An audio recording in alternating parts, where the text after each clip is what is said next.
Now then, we'll take some Van Dyke Brown, little dark sienna. We'll just do it on the fan brush here. And maybe we have our stone lives right here.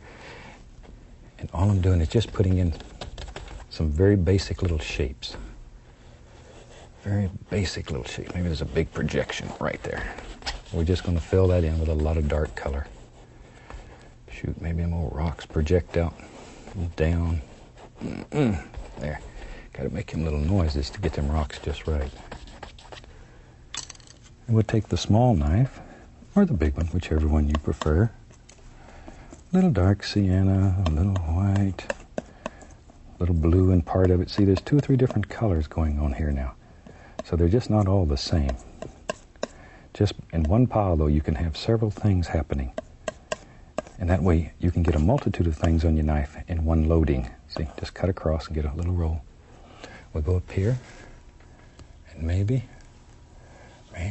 there's a little light playing right through there, and sort of, see, you can sort of bend that over so that rock just sort of hangs over there. And there it comes. Maybe there's we're all the way over. Barely touching the canvas. There. And in the shadow part of it, there's very little color. Very little color. Only out here where you think light would strike. I want to keep it quite dark so it does not lose its effectiveness.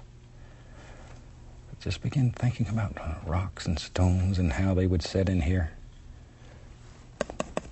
You can actually just about sculpt them as you're doing these things with a knife. Shoot, look at here. Maybe this big old rock comes down. There we go. See, once again, got to make those little noises. Something like so. Now then, we'll take a clean and very dry large brush. And this is 2 hairs and some air. Just barely touch it and begin pulling that paint a little bit, just a little. There, see? Barely touching. But you have to follow those angles in there. You have to follow those angles or it just doesn't work out right.